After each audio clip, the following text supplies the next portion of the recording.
Assalamualaikum warahmatullahi wabarakatuh. Perkenalkan, nama saya Dinda Rahma Alia dengan NIM 23050677 dari Universitas Yatsi Madani. Pada kesempatan kali ini saya akan mempresentasikan tugas dari mata kuliah Dasar Logika dan Algoritma dengan dosen pengampu Bapak Ihsan Maulana Eskom MTI. Oke, kita langsung saja ke pembahasannya. Pembahasan pertama di sini kita akan membahas tentang manfaat logika dan contohnya.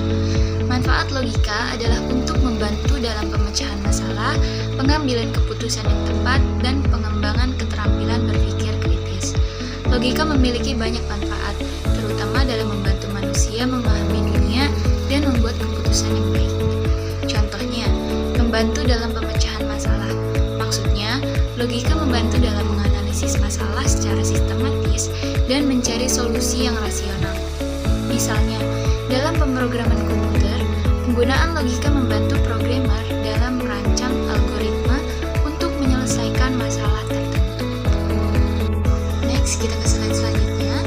Slide di sini kita akan membahas tentang fungsi algoritma dan contohnya. Nah, apa sih algoritma itu? Algoritma adalah langkah-langkah terstruktur untuk menyelesaikan masalah atau melakukan tugas tertentu. Fungsi utama algoritma adalah untuk memberikan panduan yang jelas dan sistematis tentang cara penyelesaian suatu masalah atau tugas. Nah, contohnya di sini yaitu algoritma pencarian linear. Ini adalah algoritma yang digunakan untuk mencari nilai tertentu dalam sebuah daftar atau array dengan cara mengunjungi setiap elemen satu persatu hingga nilai yang dicari ditemukan atau semua elemen telah diperiksa. Next, kita ke slide selanjutnya. Nah, di slide kali ini kita akan membahas tentang struktur dasar algoritma. Struktur dasar dari sebuah algoritma umumnya terdiri dari 3 bagian utama. Yang pertama ada inisialisasi, lalu ada iterasi atau pengulangan, dan penyelesaian. Nah, contohnya di sini yaitu mencari nilai maksimum dalam sebuah array. Yang pertama, inisialisasi. Inisialisasi variabel maksimum dengan nilai awal yang sesuai.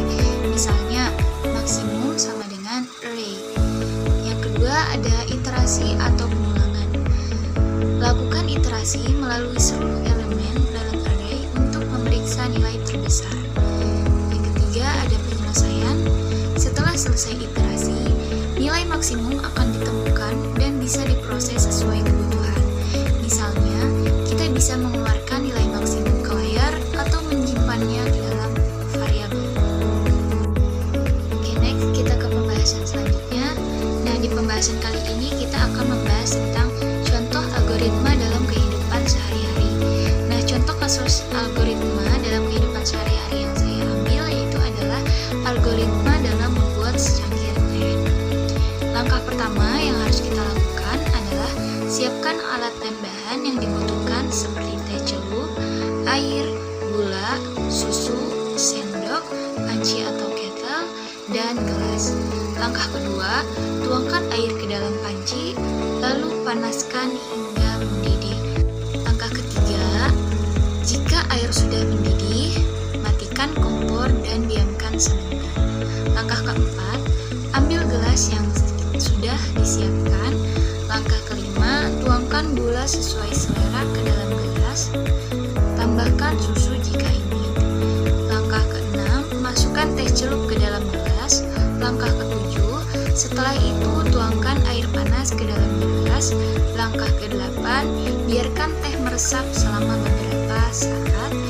Langkah kesembilan, setelah teh meresap, angkat teh celup dari cangkir atau gelas. Langkah ke-10, aduk hingga gula larut. Langkah ke-11, teh siap disajikan. Ya, itulah contoh kasus algoritma untuk membuat secangkir teh. Oke, next, pembahasan selanjutnya yaitu pseudocode. Nah, algoritma dan pseudocode itu adalah dua konsep yang terkait tetapi beda dalam konteks pemrograman dan pengembangan perangkat lunak. Jadi, perbedaan utama antara algoritma dan pseudocode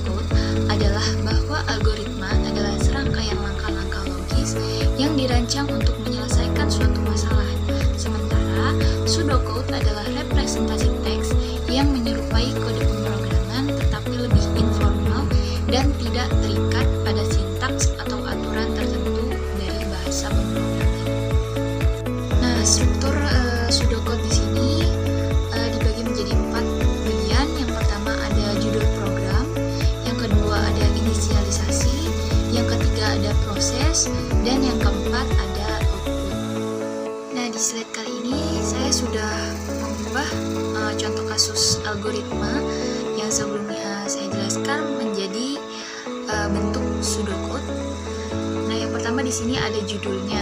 Judulnya itu prosedur membuat secangkir teh. Yang kedua ada inisialisasi. Di dalamnya mencakup persiapan kondisi awal atau bahan-bahan yang diperlukan sebelum menjalankan algoritma utama. Lalu ini termasuk deklarasi variabel, pengaturan awal atau persiapan lainnya. Yang ketiga di sini ada proses. Ini mencakup langkah-langkah inti dari algoritma di mana pemrosesan utama terjadi. Lalu langkah-langkah untuk mencapai tujuan atau menyelesaikan masalah yang dijalankan. Yang keempat ada output. Ini mencakup langkah-langkah untuk menampilkan hasil dari proses yang telah dilakukan atau mengembalikan hasil kepada pengguna atau sistem lainnya. Lalu ini bisa berupa tindakan menampilkan informasi, menyimpan hasil ke dalam variabel, atau melakukan tindakan lainnya yang sesuai dengan output dari algoritma. Baik, mungkin sampai di sini saja pembahasan yang kita bahas. Segitu saja yang dapat saya sampaikan. Kurang dan lebihnya saya mohon maaf. Wabillahi taufiq wal hidayah. Wassalamualaikum warahmatullahi wabarakatuh.